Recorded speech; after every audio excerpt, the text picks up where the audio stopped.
Selamat datang di podcast Ruang Lektor. Saya Lektor Amatir. Semoga tersampaikan dan selamat mendengarkan. Bacaan dari surat Rasul Yakobus. Saudara-saudara, bersabarlah sampai kedatangan Tuhan, seperti petani yang menantikan hasil tanahnya yang berharga. Ia sabar sampai turun hujan musim gugur dan hujan musim semi. Demikian kamu pun harus bersabar dan harus meneguhkan hatimu, karena kedatangan Tuhan sudah dekat. Saudara-saudara, janganlah kamu bersungut-sungut dan saling mempersalahkan, supaya kamu jangan dihukum. Ingatlah, hakim telah berdiri di ambang pintu. Saudara-saudara, turutilah teladan penderitaan dan kesabaran para nabi yang telah berbicara demi nama Tuhan. Demikianlah sabda Tuhan.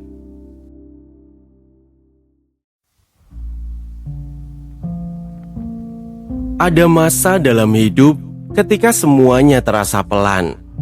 Pelan bukan dalam arti santai, tetapi pelan yang membuat hati gelisah.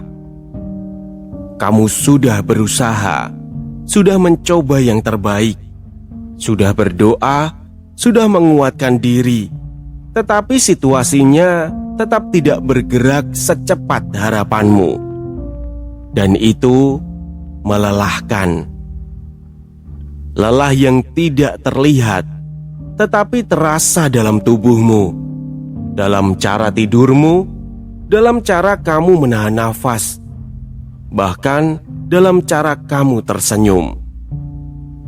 Yakobus menulis kepada orang-orang seperti itu. Orang yang sedang berada di tengah perjalanan yang tidak menyerah, tetapi juga tidak tahu kapan semuanya akan selesai. Dan ia menulis, bersabarlah sampai kedatangan Tuhan. Kalimat ini tidak ditulis untuk menggurui.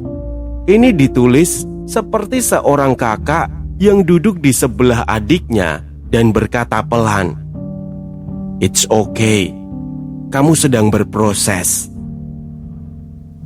Lalu Yakobus menggambarkannya dengan petani. Dan ini menarik, karena petani itu bukan orang yang pasif. Petani bekerja keras. Ia menggemburkan tanah, menanam, melindungi tanaman dari hama, memastikan tanah tetap hidup. Tetapi setelah melakukan semuanya itu, ada satu hal yang ia tidak bisa kendalikan, yaitu waktu. Ia tidak bisa memaksa benih tumbuh lebih cepat. Ia tidak bisa memaksa hujan turun sampai ia mau. Ia tidak bisa mendesak musim untuk berganti lebih awal. Petani tahu kapan ia harus bekerja dan tahu kapan ia harus percaya.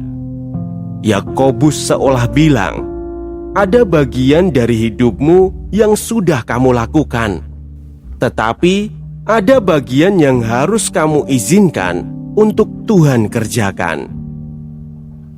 Dan seringkali bagian yang paling sulit adalah menerima bahwa kita tidak mengendalikan segalanya. Namun Yakobus tidak berhenti di situ. Ia menulis lagi, teguhkanlah hatimu. Pada titik ini, Yakobus sedang berbicara langsung kepada sisi terdalam batin kita. Karena justru pada masa menunggu, pikiran kita mulai memainkan skenario yang paling buruk. Bukan karena kita kurang iman, tetapi karena otak manusia memang bereaksi terhadap ketidakpastian. Muncul kecemasan kecil yang makin lama makin membesar. Kalau gagal bagaimana? Kalau tidak berubah bagaimana? Kalau aku terus menunggu tapi tidak ada hasilnya, bagaimana? Ini bukan sekedar pikiran negatif. Ini mekanisme perlindungan diri yang sebenarnya ingin menjaga kita. Tetapi kalau dibiarkan, malah menguras tenaga batin lebih banyak daripada masalah itu sendiri. Maka ketika Yakobus berkata, "Teguhkanlah hatimu," itu bukan perintah moral semata, tetapi pernafasan ulang untuk jiwa, seolah ia memegang bahumu dan berkata, "Tenang, Tuhan sudah dekat."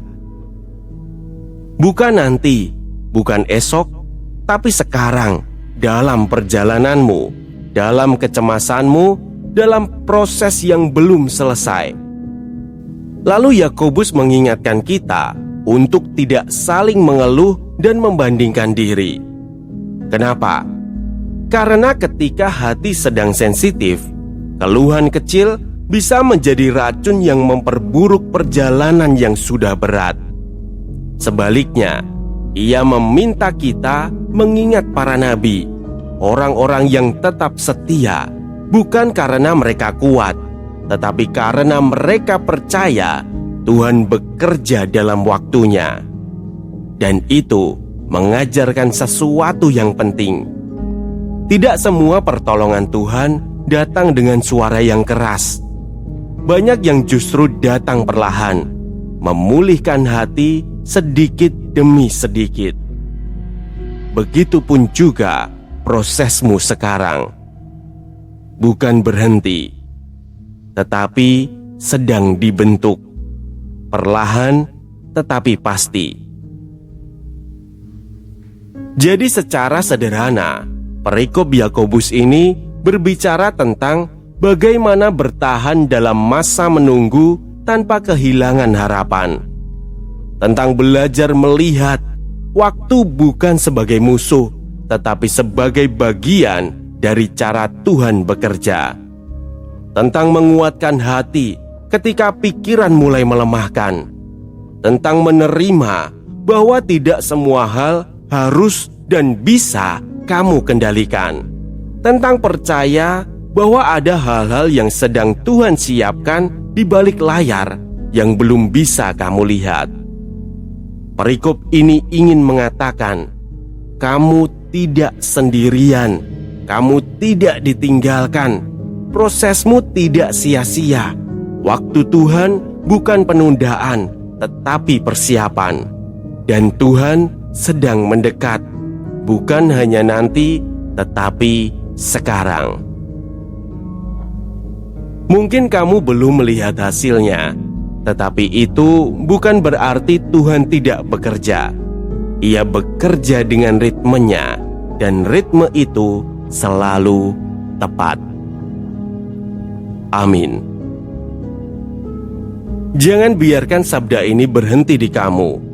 Kalau ada satu kalimat saja yang membuat hatimu lega, yang bikin kamu merasa didengar, atau yang meneguhkan langkahmu, jangan simpan sendiri, bagikanlah. Karena mungkin di luar sana ada seseorang yang sedang menunggu dalam diam, yang sedang berjuang sendirian, yang butuh penghiburan yang sama seperti yang kamu dapat hari ini. Saat kamu meneruskan firman ini, kamu sedang membagikan nafas baru untuk hati yang hampir menyerah. Biarkan firman ini mengalir lewat kamu, menguatkanmu, dan mungkin menguatkan orang lain juga. Jangan berhenti di kamu, bagikanlah. Semoga tersampaikan berkah dalam